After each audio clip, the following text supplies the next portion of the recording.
interdisciplinary committee, one of my, I was in the school then, and I was in philosophy then, so I was happily tucked away, but took classes and did research with all these folks from the committee on human development, and one of my very close friends was the iconoclast.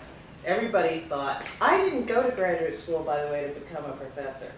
I thought I was going to open a secondary school, teach the children to sing blues.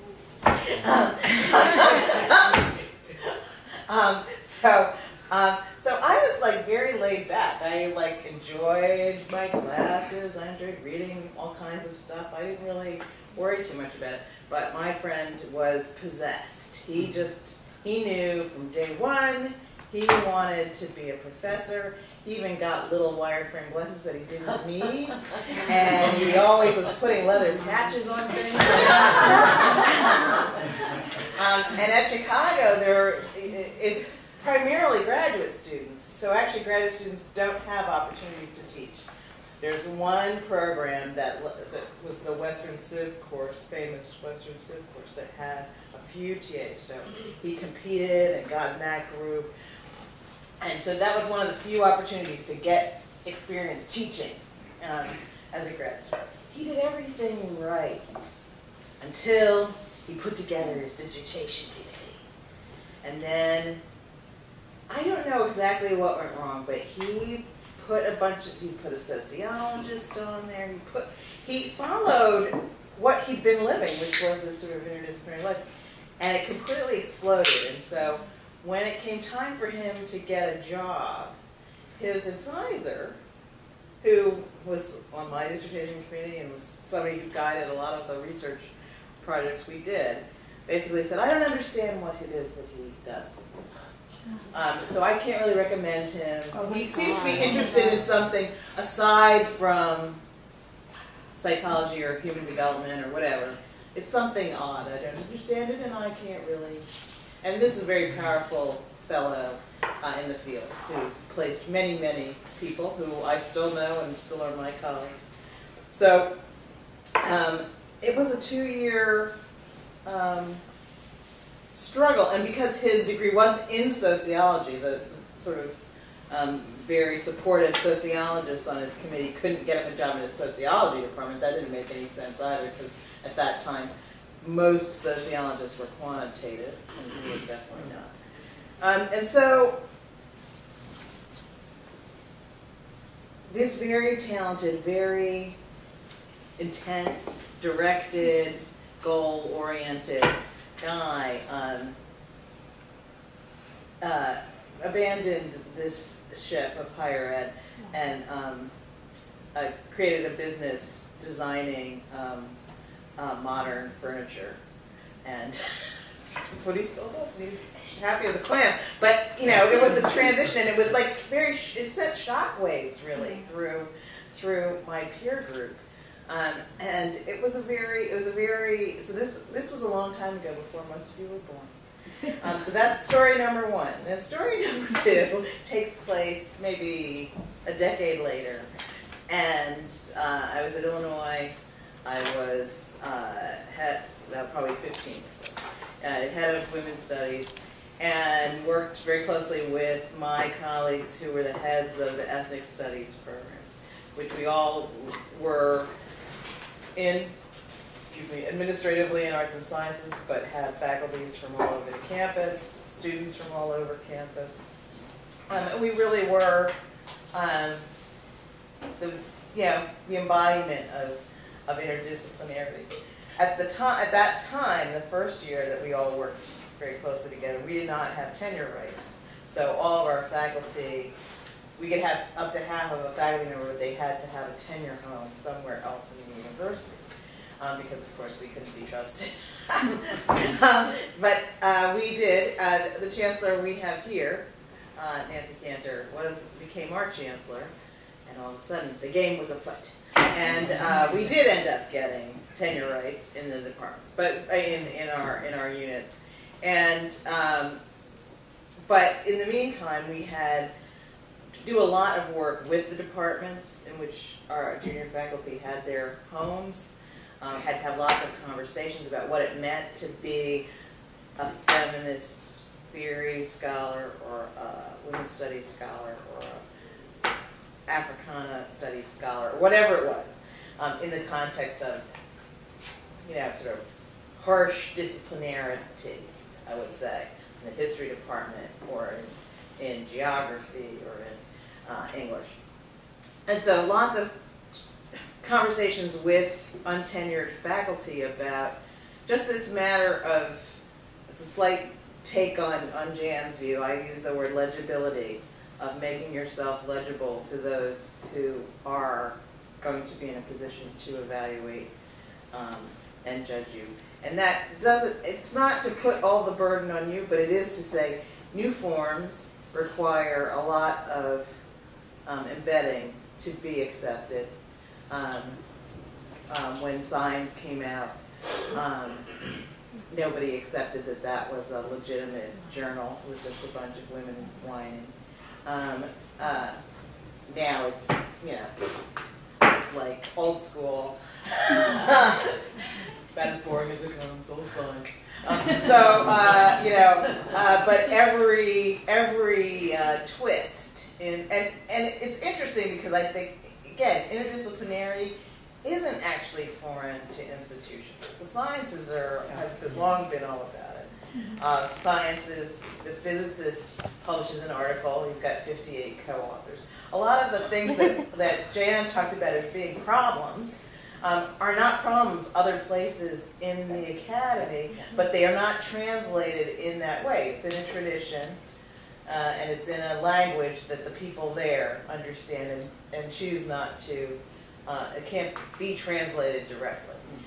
So we would talk a lot about legibility, about bringing new journals, new modes of production, new things to your senior colleagues, getting their advice, even if they don't seem to get it to begin with. I did a lot of stuff on film analysis and looking at films as texts, the same way I would look at Plato or Aristotle. It was a challenge for some of my senior colleagues, but they were they were very willing to have that conversation, kind of be talked into it, if you will, because I had the recognition that they were coming from their own history and tradition, and I think that is the work.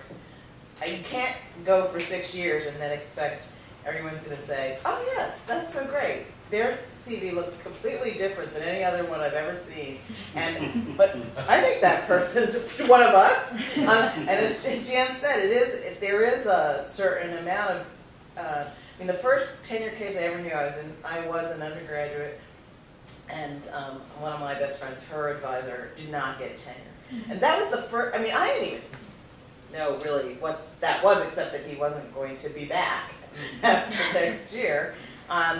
But got a lot of insight into it in the conversations that came about with him and other people in the English department there, and just seeing how it was a lot about who you want to see over the coffee pot in 10 years, even though that's not supposed to be what it's about. But it is partially about that. And I don't mean that it's not meant to be flippant, actually. It is part of what happens during probationary period is that you agree to do your agreed upon service, you do your teaching in a way that doesn't create constant angst in the department, you attract students to the work you do, you're able to be an ambassador for your projects, and so that's the I guess the sort of the positive, the proactive way of talking about it. So anyway, so that second story is really just about arming people who want to be in the academy to be their own set of advocates. And the third story is really you all. You're lucky. Look around the room. Here's your peeps. It's not, and elsewhere in Page and other places. I think institutions are changing.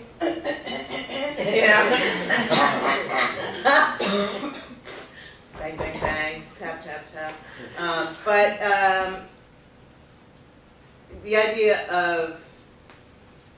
The ideas that seem foreign 25 years ago aren't foreign now. The things that, there is always, a desire to hold on to, the university as a 19th century ideal. But there's also a lot that's disrupted. In places like Syracuse, which have, we have a lot of professional schools. They have, in some ways, a long way to run. So all those things about, is a performance a thing to be evaluated. We have a school of visual and performing arts. We've always evaluated those things. We have Newhouse, which is a top-rated journalism school in which there's a lot of people teaching and being productive in that school who are not scholars. They wouldn't define, they're practitioners. They are people who bring a great deal of expertise from their professional worlds into the academy and are able to help students become those professionals. And then there's also people in there who are very devoted to changing the ways that we produce knowledge.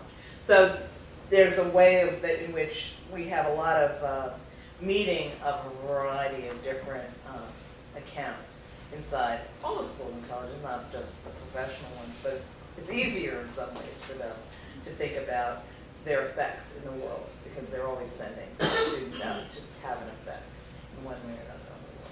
So I guess I uncharacteristically cheerful today, despite the weather, that I do think, a lot of schools are, I will cheerfully correct a little bit my description. I actually am now Senior Vice President for Human Capital Development, and if you can figure that out, please write to me. But it is really about bringing the academic mission of the university into the ways that we produce our people, inside the classroom and outside, as employees, as students, and as community members, and trying to think strategically about all of our different projects and all of our different encounters with that, including Imagining America, and trying to help people tap into all those resources across the board. And before, when I was just in the academic affairs part of it, we did redesign the tenure language here. That was one of the projects that I was asked to try to shepherd.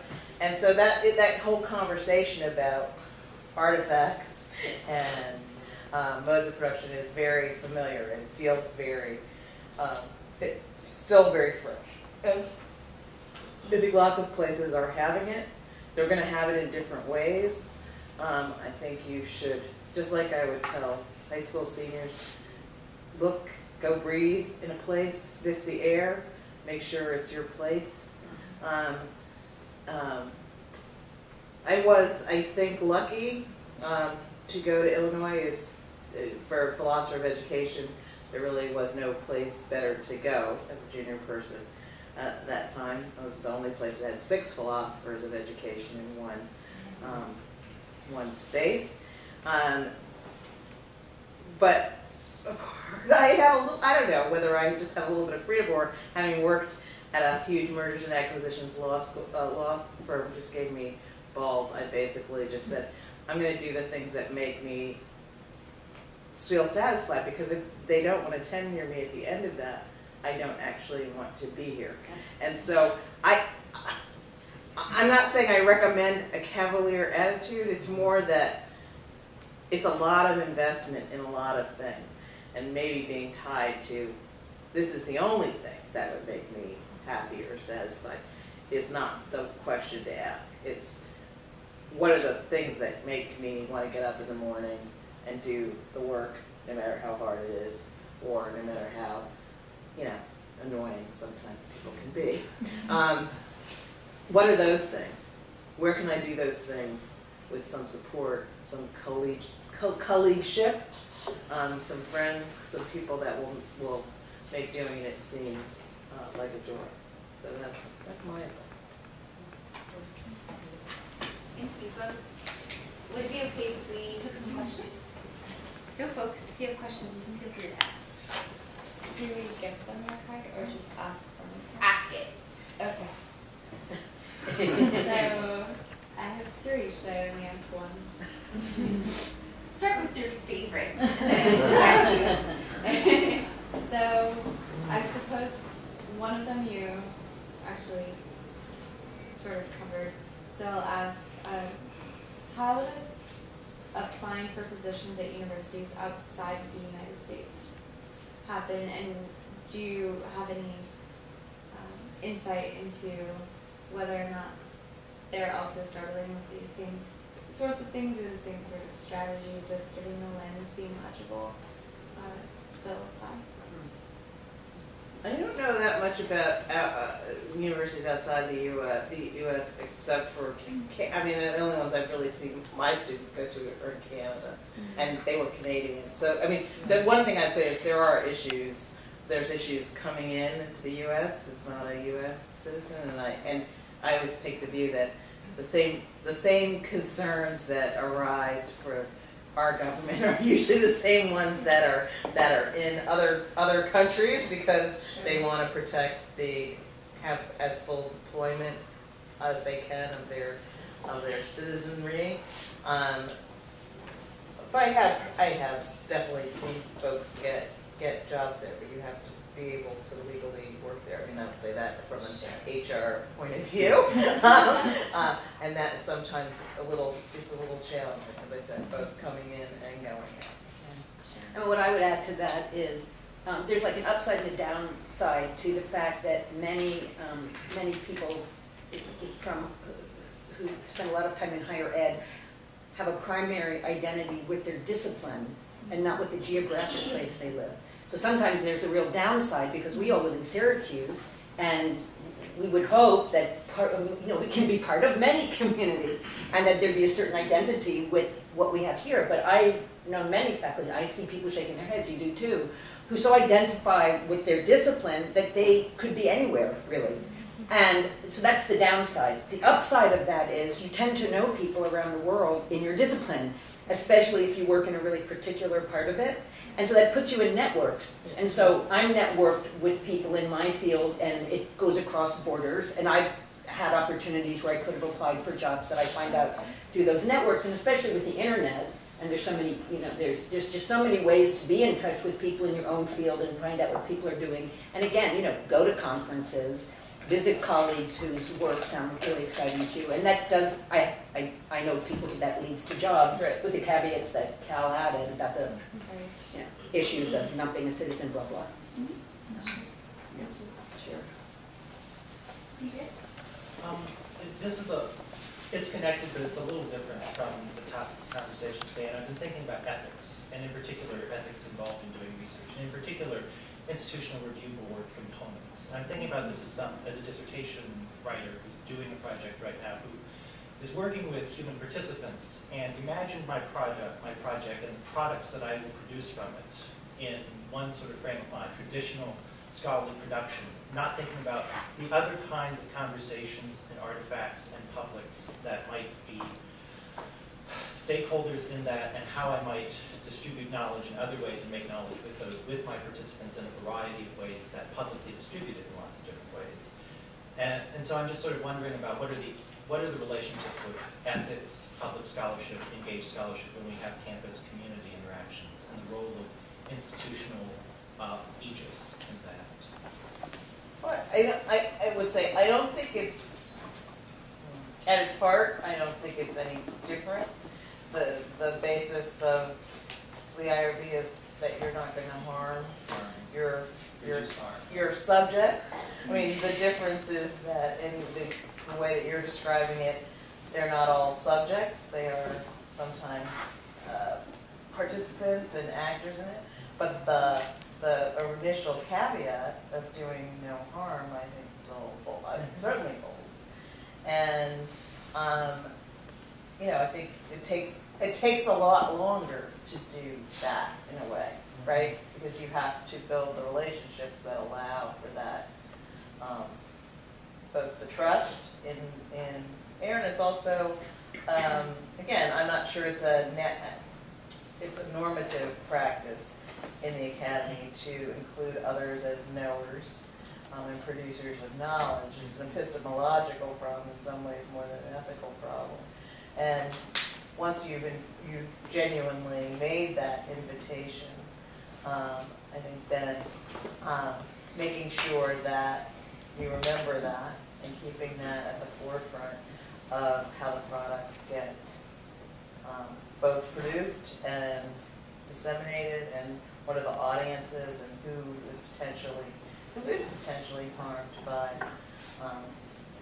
whether it's publication or distribution or whatever it is.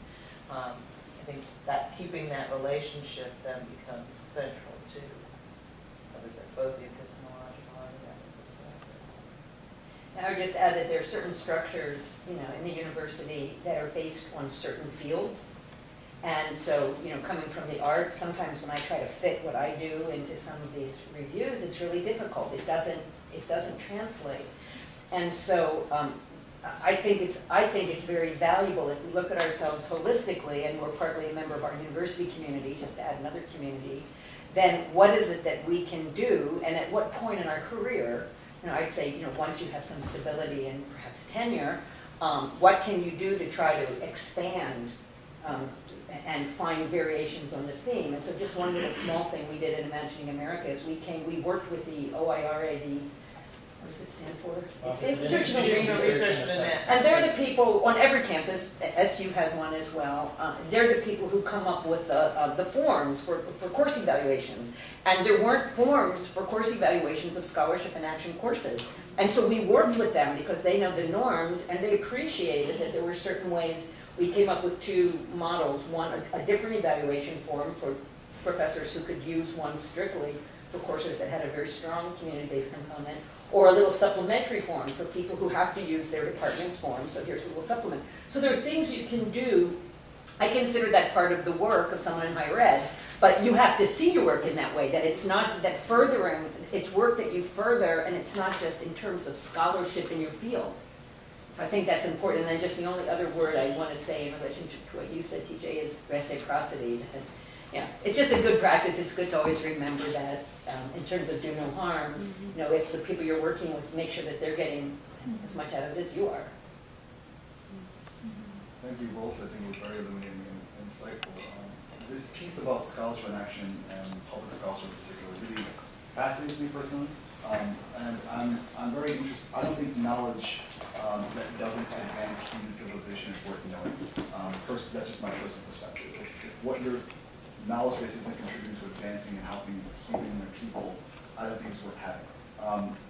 But that doesn't necessarily fit very well sometimes with the rigidity of rules that are in trying to break in and to kind of get legitimacy amongst academics. So try to gain respect among